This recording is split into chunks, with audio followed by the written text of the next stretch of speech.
يسعد صباحكم جميعا. النهاردة معانا الكرنب، الأكلة اللي بتدفي فعلا في الشتاء، هي المحشي.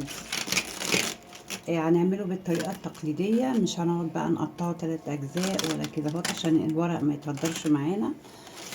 هنخلص كده ورقة ورقة طبعا، ولازم تغسليه من أي حاجة زي ما شايفين حضراتكم كده، وبخلصها ومحضرة المية بتاعة السلق على النار. احسن موسم ليه الايام دي الشتوي، اللي ممكن تفرزيه، وعشان لما تيجي تختاريه متختاريش اللي هي البيضة قوي، اللي هي يكون اوراقها يعني مخضرة حاجة بسيطة. وطبعا زي ما شايفين انا غسلاه كده اهوت ورقة ورقة، ويلا بينا على السلق على طول. انزل كده اهوت معلقة ملح كده كبيرة عشان تحدق لي كده الورق وتبقى ليها طعم. دايما بنحطه حاجة بسيطة كده هوت من السكر، سواء في الخلطة أو في السلق، سواء مثلا هتحشي على طول أو هتفرزي. السكر بيخليه طعمه حلو جدا.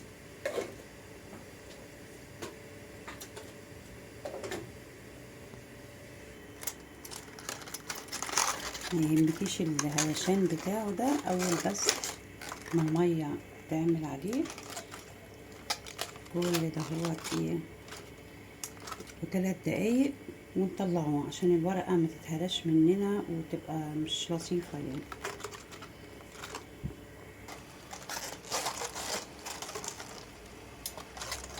حد يسألني يقول لي ما حطيتيش كمون ليه؟ علشان خاطر أصحابنا اللي بيعانوا من القولون، احنا بنحط رشة كمون في الخلطة مع التوابل بتاعتنا، الملح والفلفل. زي ما شايفين انا نزلت ببقية الكرنباية وطلعت اول واحدة، متاخدش وقت كتير زي ما انتوا شايفين كده. هو اول ما نزلتها هطلعها، يعني تاخد دقيقة كده علشان خاطر ايه الورق ما يتهريش. وده الورق الصغنون ده هو بيبقى جميل زي العسل الصغير ده بجد، يعني بيبقى المحشي زي السكر، ده غير السكر اللي احنا حاطينه. خلصت الورق كله، وبنفس التقطيعة كده بتجيبي 2 كده اهوت مع بعض وبتبرميهم. هي دي الطريقة اللي بتاعت زمان، الطريقة التقليدية من غير ما تخدري اي ورق. تحاولي بس كده اهوت توردي ايدك طلعيها، نقطعوها على حسب التقطيع.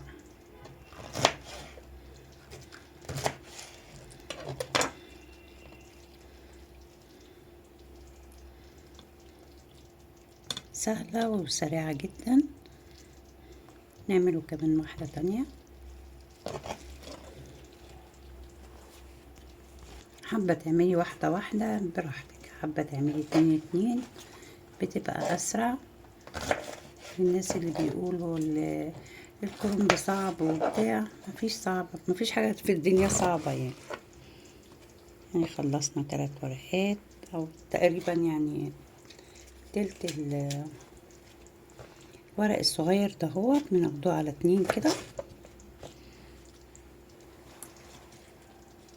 طبعا العروق اللي بتطلع للتمليح بتبقى ولا أروع يعني. طريقة سهلة جدا ما تهدرش معانا حاجة.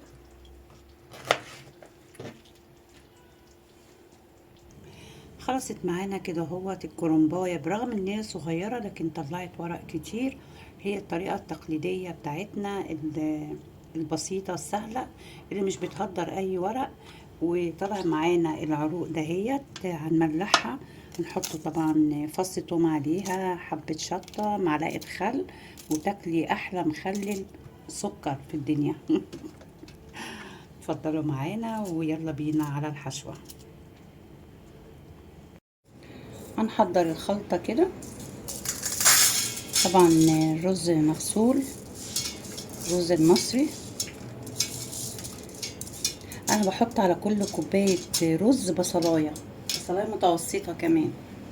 دي بقى علشان خاطر البصل الكتير بيخليه طري كده، هو متبقاش المحشية مفلفلة يعني. وبعمله برضو طبعا ني في ني.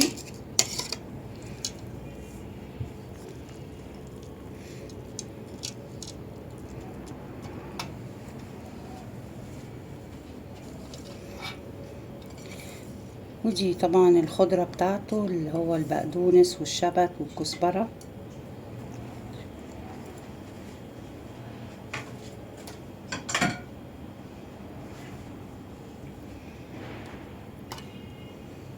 اهم حاجة ريحة النعناع في المحشي، النعناع الاخضر الجميل. انا ما بحبش احط له نعناع بودرة او ناشف، ده بحس كده انه ساعات بيمرر وساعات طعمه بيبقى متغير. بمسك كده هو حبة كده من الخضرة، من النعناع. بعد ما حطيت كده هو النعناع الناشف الاخضر، كان عندي حتة من العصاب طبعا بيبقى حلو جدا. محمرة هنا البصلة نية، فده مع ده هو بيدي طعم ولا اروع، بيخلي المحشي بتاعك تحفة الصراحة.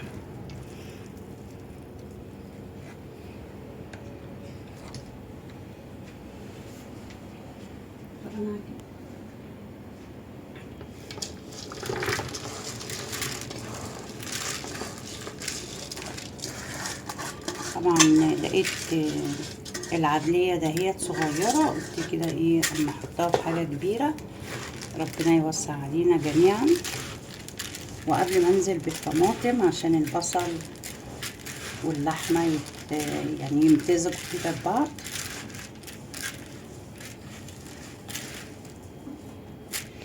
في ناس بتحب تحط توابل كتير، انا بحب احط ملح وفلفل بس، وبستكفي بقى بطعم البصل والخضرة والحاجات الحلوة بتاعتنا، والفلفل الاسمر اللي ليه شخصية لوحده من كتر التوابل، من ضمن التوابل كلها يعني.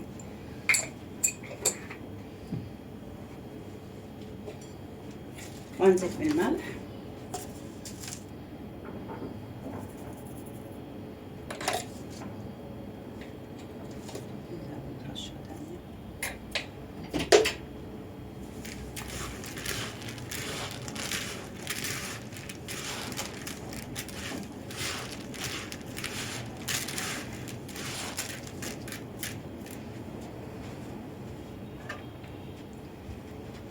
وانزل بعصير الطماطم.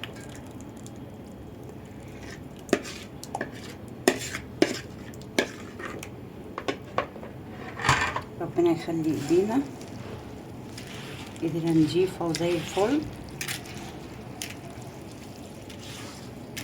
وادي كده هوت الخلطة كده هوت جهزت. احلى خلطة محشي اللي هي ني في ني دي، بيبقى طعمها جميل جدا. لو حبيتي بتحطي العصاج، بيبقى البصلة برضو متحمرة، لكن دهيت ليها طعم ونكهة مختلفة.